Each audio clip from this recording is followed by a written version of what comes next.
얼마 전에 제가 읽은 시 가운데 강한 거북이라는 시가 있습니다. 이 시를 지은 시인은 이제 김소연이라는 시인인데요. 이 시인은 3살이 되었을 때 그 뜻하지 않은 사고로 이제 머리를 다쳤습니다. 그래서 3개월간 병상에서 혼수 상태로 이제 코마 상태로 있었습니다. 그래서 이제 의사도 포기를 하고 이제 산소 호흡기를 떼려고 하는데 그 순간 이분이 깨어나셨어요. 그래서 이제 목숨은 건졌는데 그때부터 이제 삶의 시련과 고난이 시작이 됩니다. 그래서 이제 뇌수술도 잘 받고 잘 됐는데, 네, 문제는 한쪽 팔과 한쪽 다리가 굉장히 약했습니다. 특별히 한쪽 다리는 좀 심한 장애까지 이렇게 가지게 되었습니다. 그래서 이분은 어렸을 때부터 친구들과 주변 사람들한테 굉장히 놀림을 많이 당하고 또 무시를 받으면서 많이 또 괴로워했습니다. 너무 괴로워서 학창 시절에는 자살을 또 여러 번 이렇게 시도를 했다라고 합니다. 그러던 중에 18살 무렵에 인생의 전환점을 맞이하게 됩니다. 다니던 교회 목사님이 많이 위로해 주시고 또 격려를 해줘서 거기에 이제 용기를 얻어서 이러한 인생의 고난을 이기게 되었고, 나중에는 이제 시인으로까지 이렇게 등단을 하게 되었습니다. 그래서 이 강한 거북이라는 시를 지었는데요. 그 시의 일부분을 잠시 소개해 드리면 이렇습니다. 보호막을 겨우겨우 깨트리고 모래둥지에서 빠져나오니 사나운 맹수들이 기다리고 있다. 숨을 곳도 없고 피할 곳도 없는 바닷가 모래밭에서 가쁘게 숨을 몰아쉬며 한 발 한 발 내디딘다. 맹수의 먹이가 되지 않으려고 거북이들은 전력 질주한다. 극소수의 거북이만 살아남아 탄탄한 갑옷으로 무장한 강한 거북이로 성장한다라는 시 내용입니다. 이 시는 이제 열대 지방이나 아열대 지방에 가면은 거기 그 바다에 서식하는 푸른 바다 거북이라고 있습니다. 아열대 지방에 서식하는 바다 거북이가 있는데, 이 알을 품은 어미 이 바다 거북이는 이제 알을 낳기 위해서 어두운 밤을 기다린다라고 합니다. 그래서 밤이 깜깜해지면은 그때 이제 바다에서 해변가로 이렇게 올라옵니다. 그래서 거기서 이제 알을 낳을 그 둥지를 만들기 위해서 밤새 열심히 흙을 파요. 그리고 그 안에 알을 낳고요. 이제 어미 거북이는 다시 바다로 돌아가게 됩니다. 그러면 이제 얼마 후에 이제 막 알을 깨고 이 아기 거북이들이 거기서 나오게 됩니다. 근데 아기 거북이들이 힘들게 알을 깨고 나와서 제일 먼저 마주치는 것은 바다의 차가운 바람과 깊은 어두움입니다.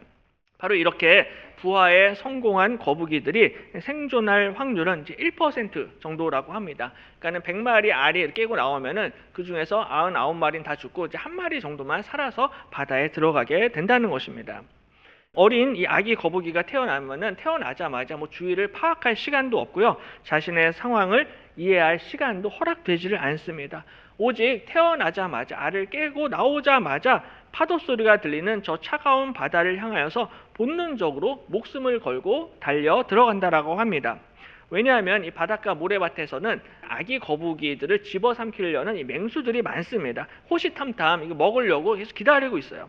그래서 이 알에서 나오자마자 이 거북이들은 이 포식자의 먹이가 되지 않으려고 태어나자마자 정신없이 영문도 모른 채 무조건 그냥 본능적으로 바다를 향하여서 전력 질주를 한다라고 합니다.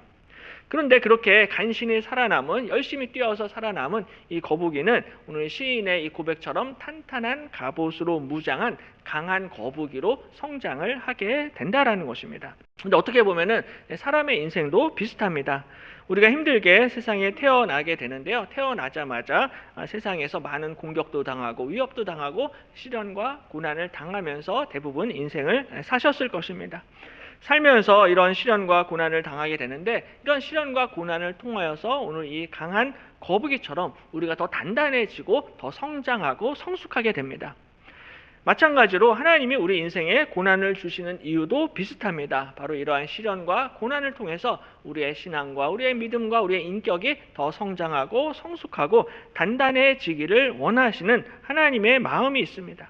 바로 이것을 보여주는 대표적인 인물이 오늘 본문에 등장하는 한나라는 여인입니다. 오늘은 이 한나의 이 기도의 내용을 살펴보면서 고난이 주는 유익이 무엇인지 함께 은혜를 나누도록 하겠습니다. 가장 먼저 우리는 이 고난을 통하여서 하나님을 인격적으로 만나게 됩니다. 사무엘서를 우리가 전체적으로 보면은 사무엘서는 이 책 이름은 사무엘서인데 주인공이 사무엘이라기보다는 주인공이 다윗입니다. 이 목동 출신의 다윗이 어떻게 이스라엘 역사상 가장 위대한 왕으로 이렇게 성장해 가는지 성장 스토리를 기록을 하고 있습니다.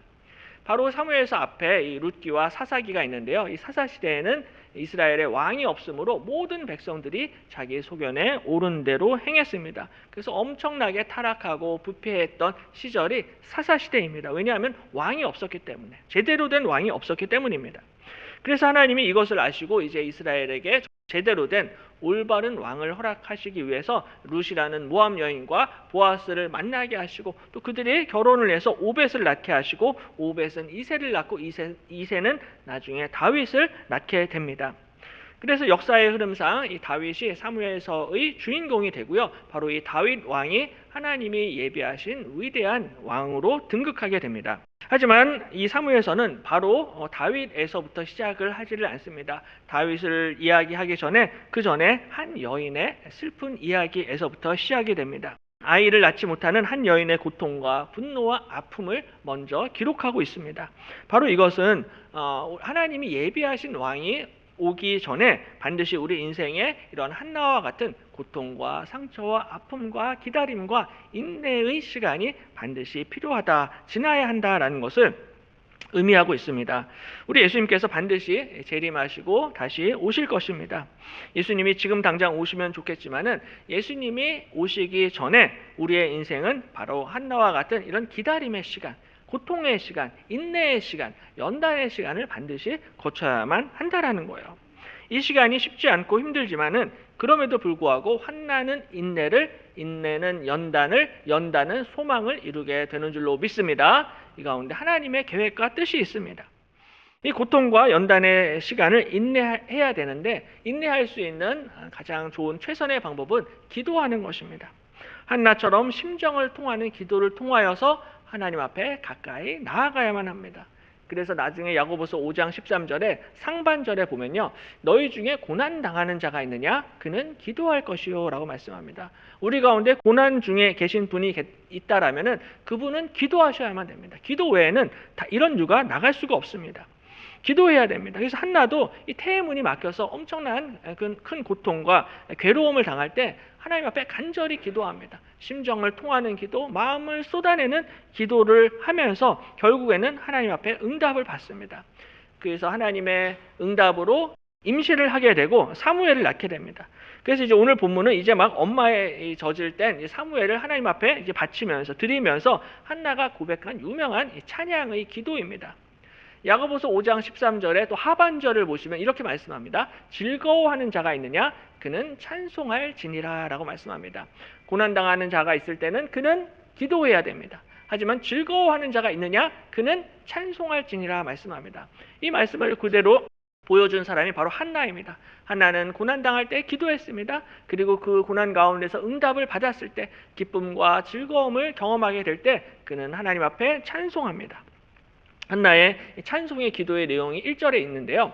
한나가 기도하여 이르되 내 마음이 여호와로 말미암아 즐거워하며 내 뿔이 여호와로 말미암아 높아졌으며 내 입이 내 원수들을 향하여 크게 열렸으니 이는 내가 주의 구원으로 말미암아 기뻐함이니이다 라고 말씀합니다. 계속해서 반복되는 표현이 있습니다. 여호와로 말미암아, 여호와로 말미암아, 주의 구원으로 말미암아 라는 표현이 반복되고 있습니다. 그러니까 한나는 하나님 앞에 찬양을 하고 기도를 하면서 내가 아들을 낳았다, 내가 잘났다 이 말을 하는 것이 아니라 오직 하나님 중심적인 기도를 하고 있습니다. 이 전부 다 여호와로 말미암아, 여호와로 말미암아, 주의 구원으로 말미암아 내가 응답을 받고 내가 기뻐하고 즐거워한다라고 고백하고 있습니다. 그러니까 본인이 잘났다라는 것이 아니라 철저히 하나님께 초점을 맞추고 있고 이 모든 것이 여호와로 말미암은 하나님의 은혜입니다라고 고백을 하고 있는 것입니다. 내가 고난당하기 전에는 몰랐던 하나님을 이제는 내가 알게 되었습니다. 하나님을 내가 인격적으로 만나게 되었습니다라고 고백을 하고 있습니다. 우리 하나님께서는 사람의 고난과 고통을 외면하시는 분이 아니시라 사람을 돌보시고 보호하시고 지키시는 분이시다라는 것을 한나는 자신의 태의 문이 막히는 이런 고난과 고통을 통하여서 경험을 하게 되었던 것입니다. 그래서 오늘 본문 앞에 사무엘상 1장을 보시면요, 처음부터 끝까지 하나님의 주권과 하나님의 주도권을 강조하는 표현들이 계속해서 반복이 됩니다. 사무엘상 1장 5절과 6절에 보면은 여호와께서 그에게 임신하지 못하게 하시니 말씀합니다. 그러니까 한나가 임신하지 못하게 하시는 분이 바로 여호와입니다. 하나님이 막으셨다라는 거예요. 주어가 여호와 하나님입니다. 그리고 17절에 이스라엘의 하나님이 내가 기도하면 구한 것을 허락하시기를 원하노라 말씀합니다. 한나가 기도하여 구한 것을 허락하시는 분은 이스라엘의 하나님이십니다. 하나님이 역시 주어입니다. 19절에 여호와께서 그를 생각하신지라, 한나를 생각하신 분도 역시 여호와이십니다. 27절에 여호와께서 내게 허락하신지라 말씀합니다. 한나에게 아들을 허락하신 분도 역시 여호와 하나님이십니다 라고 고백하고 있습니다. 그러니까는 모든 문장의 주어가 다 여호와 하나님이십니다. 하나님이 주권적으로, 하나님이 주도적으로 한나의 고통과 고난 가운데 개입하셔서 한나를 긍휼히 여겨주시고 한나를 생각하시고 그를 건져주셨다라는 것입니다. 바로 한나는 이 불임의 고통과 그 고통 이후에 태의 문이 열리는 이런 기도 응답을 통하여서 하나님의 주권과 하나님의 능력과 하나님의 긍휼하심을 한나가 직접 깨닫고 경험을 하게 되었던 것입니다. 그래서 본인이 직접 하나님을 만나기 때문에 지금 하나님을 찬양하고 하나님 앞에 노래하고 있습니다. 2절에 여호와와 같이 거룩하신 이가 없으시니 이는 주밖에 다른 이가 없고 우리 하나님 같은 반석도 없으심이니이다 라고 고백하고 있습니다. 하나님과 같은 거룩하신 이가 없다라는 거예요. 내가 고난당하기 전에는 몰랐는데 이런 고난과 환난을 겪으면서 보니까 우리 하나님이 거룩하신 분이시다라는 것을 한나가 배우게 되었던 것입니다. 고난을 통하여서 하나님밖에는 다른 의지할 사람이 없다라는 것을 한나가 깨달았던 것입니다. 고난을 통하여서 하나님 같은 반석은 없다라는 것을 한나가 경험을 하게 되었던 것입니다. 그러니까 고난 당하기 전에는 미처 알지 못했던 하나님의 거룩하심과 하나님의 신실하심과 하나님의 선하심을 한나가 고난을 통하여서 기도 응답을 통하여서 이것을 깨닫게 되었던 것입니다. 그래서 오늘 이 한나의 기도가 2절부터 10절까지 계속해서 이어지게 되는데요. 이 10절까지 이어지는 기도의 내용을 보시면은 본인의 어떤 기쁨과 행복감에 대해서 이야기하는 것이 아니라 대부분 내가 만난 하나님이 어떤 하나님이신가라는 것을 고백하고 찬양하고 있습니다. 그래서 여호와는 지식의 하나님이십니다. 여호와는 죽이기도 하시고 살리기도 하시는 하나님이십니다. 여호와는 가난하게도 하시고 부하게도 하시는 하나님이십니다라는 이러한 고백들이 대부분 이 한나의 기도를 차지하고 있습니다. 그러니까 기도의 90%가 하나님의 성품과 하나님의 능력을 드러내고 하나님께 영광을 돌리는 기도를 하고 있다라는 거예요. 정말 오늘 이 한나뿐만이 아니라 오늘 우리의 기도 가운데에도 이러한 고백과 찬양이 넘쳐나게 되시기를 축복합니다. 우리가 기도할 때 나의 소원과 간구를 아뢰는 것도 중요하지만 그보다 먼저 하나님 중심으로 하나님께 찬양과 영광을 올려드리는 기도를 해야 한다는 것입니다. 그래서 예수님이 주기도문을 가르치실 때 제일 먼저 하늘에 계신 우리 아버지여 이름이 거룩히 여김을 받으시오며 라고 말씀합니다. 하나님 아버지의 이름이 거룩히 여김을 받아야만 한다는 것입니다. 오늘 한나도 똑같습니다. 우리 하나님은 거룩하신 분이십니다 라고 찬양하고 기도하고 있습니다.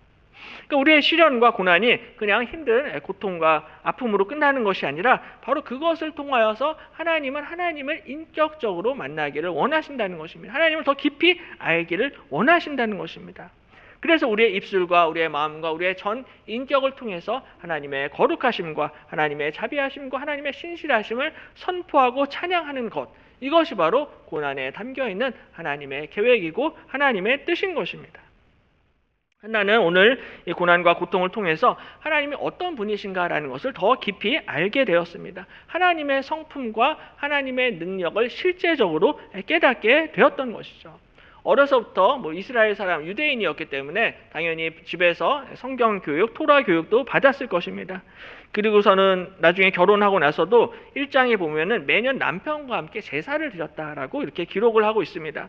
그래서 남편과 꼬박꼬박 제사도 드릴 정도로 이렇게 신앙생활을 했었는데, 문제는 한나가 그 전까지 고난을 당하기 전에 하나님을 알았던 지식은 이론적인 지식이었습니다. 한나 본인이 직접 경험한 하나님을 알았던 것이 아니라 들어서 알았던 하나님이었습니다. 엄마 아빠한테서 들은 예수님에 대해서는 내가 알지만 내가 직접 예수님을 만나지는 못하는 그러한 상태에 있을 수 있다라는 거예요. 하나님을 들어서 아는 것과 내가 직접 하나님을 경험하는 것과는 차이가 있을 수밖에 없다라는 것입니다. 그러므로 우리 하나님께서는 바로 우리 인생의 고난과 시련을 통하여서 내가 직접 하나님을 만나도록 인도해 주시는 것입니다. 마치 아기 거북이가 이 포식자들의 위협 속에서 그 바다를 향해서 달려가는 것처럼 우리도 우리의 인생의 고난과 시련 가운데서 우리가 하나님을 향하여서 달려가게 되는 것입니다. 하나님께 더 가까이 나아가게 만드신다는 것입니다. 마태복음 26장을 보면은 예수님이 십자가에 달리시기 직전에 제자들에게 떡과 잔을 나누어 주시는 유명한 성찬의 장면을 볼 수가 있습니다. 성찬을 나누어 주시면서 이렇게 말씀을 하십니다. 그들이 먹을 때 예수께서 떡을 가지사 축복하시고 떼어 제자들에게 주시며 이르시되 받아서 먹으라 이것은 내 몸이니라 하시고 또 잔을 가지사 감사 기도하시고 그들에게 주시며 이르시되 너희가 다 이것을 마시라 라고 말씀하십니다. 그냥 십자가에서 피를 흘리시고 죽으시기 직전에 굳이 예수님께서 제자들을 모으셔서 떡과 잔을 나누어 주십니다. 그냥 십자가를 보고 먹으라 라고 이렇게 말씀을 하신 것이 아니라 너희가 반드시 내 살을 먹고 내 잔을 마셔야 한다 라고 말씀을 하십니다. 그래서 우리도 이 예수님의 성찬 명령에 순종을 해서 우리 교회도 1년에 4차례씩 성찬식을 거행을 하고 있습니다. 예수님이 이렇게 명령을 하신 이유는 예수님을 들어서 아는 것과 내가 실제로 예수님의 살과 피를 먹는 것과는 큰 차이가 있기 때문입니다. 십자가를 옆에서 구경하는 것과 예수님의 살과 피를 먹는 것은 전혀 다른 이야기다라는 거예요. 우리도 맛있는 음식을 볼 때가 있는데 음식을 볼 때 그냥 그 음식 냄새만 맡는 것과 실제로 그 음식을 먹는 것과는 당연히 차이가 있을 수밖에 없습니다. 좋은 식당에 가는데 냄새만 맡으려고 가시는 분은 아무도 안 계실 것입니다. 그게 아니라 실제로 음식을 내가 먹고 맛보고 그리고 씹어서 소화를 시키게 될 때 그 음식의 영양분과 양분이 나에게 흡수가 돼서 내가 에너지를 공급받고 내가 힘을 얻게 되는 것입니다. 근데 이것은 영적인 생명도 마찬가지입니다. 우리가 예수님의 살과 피를 먹지 아니하면은 우리는 영적인 영양분과 영적인 능력과 영적인 유익을 얻을 수가 없다라는 거예요. 머리만 알고 십자가를 그냥 구경만 하고 실제로 예수님의 살과 피를 먹고 마시지 아니하면은 예수님과 상관이 없다라는 것입니다. 그래서 오늘 한나도 역시 마찬가지입니다. 이스라엘 백성으로 태어나서 하나님에 대해서는 많이 들었지만은 본인이 실제적으로 하나님을 경험을 하지를 못했는데 이러한 고난과 이 고통을 경험을 하면서 하나님을 인격적으로 만나게 되는 것입니다. 그러므로 시편 34편 8절에 너희는 여호와의 선하심을 맛보아 알지어다 그에게 피하는 자는 복이 있도다 라고 말씀하고 있습니다. 우리의 인생의 시련과 고난 가운데서 여호와의 선하심을 맛보아 알아가시기를 축복합니다. 내가 남들한테 들어서 아는 것이 아니라 내가 직접 맛봐야 되는 거야. 내가 직접 경험을 해야 한다라는 것입니다. 하나님이 나를 어떻게 구원하셨고 하나님이 어떻게 나를 돌보셨고 하나님이 어떻게 나를 건지셨는지 내가 직접 체험을 해봐야 알게 되는 것입니다. 또 한 가지 우리는 고난을 통하여서 하나님을 기뻐하고 즐거워하게 됩니다. 우리가 하나님을 인격적으로 만날 뿐만 아니라 거기서 더 나아가서 하나님을 기뻐합니다. 하나님을 즐거워하게 됩니다. 우리가 1절 말씀을 다시 보면은 한나가 얼마나 기뻐했는지 알 수가 있습니다. 한나가 기도하여 이르되 내 마음이 여호와로 말미암아 즐거워하며 내 뿔이 여호와로 말미암아 높아졌으며 내 입이 내 원수들을 향하여 크게 열렸으니 이는 내가 주의 구원으로 말미암아 기뻐함이니이다 말씀합니다. 2번이나 반복해서 즐거워하다, 기뻐하다라고 말씀을 합니다. 왜냐하면 이 막혔던 태의문이 열렸기 때문에 상식적으로 당연히 기뻐하는 것이 당연합니다. 우리 노회에도 어느 목사님이 결혼을 하고 나서 11년 동안 아기가 없었어요. 근데 11년 만에 귀한 늦둥이 딸을 얻으신 목사님이 계십니다. 그렇게 늦게 딸을 얻게 되면은 태문이 열리게 되면 당연히 너무나 기쁘고 감사할 것입니다. 한나도 당연히 그랬을 것입니다. 그래서 내 마음이 여호와로 말미암아 즐거워하며 내 뿔이 여호와로 말미암아 높아졌으며라고 찬양을 하고 있습니다. 내 뿔이 여호와로 말미암아 높아졌습니다. 저 뿔이라는 히브리어 단어가 케렌이라는 단어인데요. 케렌이라는 단어는 자존감, 영광, 권세를 뜻하는 상징하는 단어입니다. 그러니까 지금까지는 내가 아기를 낳지를 못해서 자존감이 바닥이었던 거예요. 지금까지는 내 뿔을 들지를 못했습니다. 내 얼굴을 밖에서 들고 다니지를 못했어요. 왜냐하면 아기가 없기 때문에. 죽어서 지냈는데 이제 하나님이 나의 기도에 응답을 해주셔서 사무엘을 허락하셨기 때문에 한나의 뿔이 높아지고 이제는 자존감이 회복되고 영광을 얻게 되었다라는 것입니다. 그러니까 하나님 앞에 가까이 가는 자에게 하나님께서 응답하시고 기쁨을 허락해 주신다라는 거예요. 시편 4편 7절에 보면은 주께서 내 마음에 두신 기쁨은 그들의 곡식과 새 포도주가 풍성할 때보다 더하니이다라고 말씀하고 있습니다. 내가 고난당하기 전에는 이전까지는 내가 곡식과 새 포도주와 재물과 사람이 나에게 큰 기쁨을 주었습니다. 근데 내가 고난을 당하면서 하나님을 만나면서 보니까는 곡식과 새 포도주나 재물이나 자식이 아니라 하나님이 주시는 기쁨이 있다라는 것을 깨닫게 되었던 것입니다. 세상이 주는 기쁨보다 하나님이 주시는 기쁨과 은혜가 더 큰 줄로 믿습니다. 그러므로 시인은 하나님께 가까이함이 내게 복이라라고 말씀하고 있습니다. 오늘 이 시인의 고백이 저와 여러분의 고백이 되시기를 바랍니다. 하나님께 가까이함이 가장 큰 축복입니다. 오늘 예배 가운데, 말씀 가운데, 기도 가운데 하나님께 가까이하는 것이 가장 큰 축복인 줄로 믿습니다. 바로 이 축복의 자리에 하나님께서 저와 여러분을 불러주신 것입니다. 고난 없이는 이 자리에 나올 수 없다라는 거예요. 고난 없이는 하나님을 인격적으로 만나기는 좀 어렵다라는 것입니다. 왜냐하면 인간이 워낙에 교만하기 때문에, 오만하기 때문에 고난 없이는 정신을 차리지를 못합니다. 반면에 하나님을 가까이 하는 사람은 하나님이 기쁨을 주세요. 누가복음 1장을 보시면요, 세례 요한의 어머니 엘리사벳이 등장을 하는데 이 엘리사벳이 세례 요한을 임신합니다. 임신했을 때 예수님의 어머니 마리아가 엘리사벳의 집을 찾아옵니다. 방문을 합니다. 그래서 마리아가 엘리사벳에게 이제 인사를 하니까는 그 엘리사벳의 뱃속에 있었던 태아인 세례 요한이 거기서 기뻐 뛰놉니다. 엘리사벳이 이렇게 고백을 합니다. 누가복음 1장 44절에 보라 내 문안하는 소리가 내 귀에 들릴 때 아이가 내 복중에서 기쁨으로 뛰놀았도다 말씀합니다. 그러니까 마리아가 인사하는 소리를 들으니까는 이 뱃속에 있었던 이 뱃속 태아인 세례 요한도 기뻐서 뛰놀았다라는 것입니다. 어머니는 이제 자기 뱃속에 있는 아기니까는 이 아기가 지금 뛰고 있다라는 것을 느꼈던 거예요. 이 어머니의 뱃속에서 세례 요한이 마리아의 음성을 듣고서는 좋아서 기뻐 뜁니다. 왜냐하면 장차 이 마리아가 예수 그리스도를 낳게 될 예수님의 어머니가 되기 때문입니다. 그래서 세례 요한은 이미 태아의 상태에 있을 때부터 장차 태어나실 메시아를 기뻐하고 즐거워하였습니다. 그 메시아를 바라보았던 거예요. 메시아가 너무 좋아서 이 뱃속에 있을 때부터 기뻐했다라는 것입니다. 그러자 마리아가 대답합니다. 마리아가 이르되 내 영혼이 주를 찬양하며 내 마음이 하나님 내 구주를 기뻐하였음은 그의 여종의 비천함을 돌보셨음이라. 보라 이제 후로는 만세의 나를 복이 있다 일컬으리로다 라고 말씀합니다. 오늘 이 한나가 하나님을 찬양하고 기뻐했는데요, 마리아도 똑같습니다. 이 하나님을 찬양하고 하나님을 기뻐합니다. 왜냐하면 하나님이 한나를 돌보시고 한나에게 긍휼을 베풀어 주셨던 것처럼 오늘 하나님이 이 비천한 여종인 마리아를 돌보아 주셨기 때문입니다. 마리아를 기억하시고 마리아를 돌보셨고 마리아에게 은혜를 베푸셨기 때문에 이 마리아가 하나님을 바라보며 기뻐하고 찬양을 하고 있습니다. 우리 하나님은 이처럼 가난한 자, 연약한 자, 비천한 자를 돌보아 주시는 하나님이신 줄로 믿습니다. 그러므로 3절에 보시면은 심히 교만한 말을 다시 하지 말 것이며 오만한 말을 너희 입에서 내지 말지어다. 여호와는 지식의 하나님이시라 행동을 달아 보시느니라 라고 오늘 또 한나가 노래하고 있습니다. 교만한 사람들 이제 교만한 말을 하지 말라는 것입니다. 오만한 말을 입 밖에도 내지 말라는 것입니다. 왜냐하면 우리 하나님은 지식의 하나님이십니다. 모든 행동을 달아보시는 하나님이 판단하시고 심판하신다라는 사실입니다. 바로 지식의 하나님께서 세상을 심판하실 하나님의 메시아, 하나님의 왕을 우리에게 보내주신다라는 거예요. 근데 한나가 이 메시아를 바라봅니다. 이 메시아를 보면서 그가 기뻐합니다. 이 기도의 끝부분인 10절에 보시면 이렇게 말씀합니다.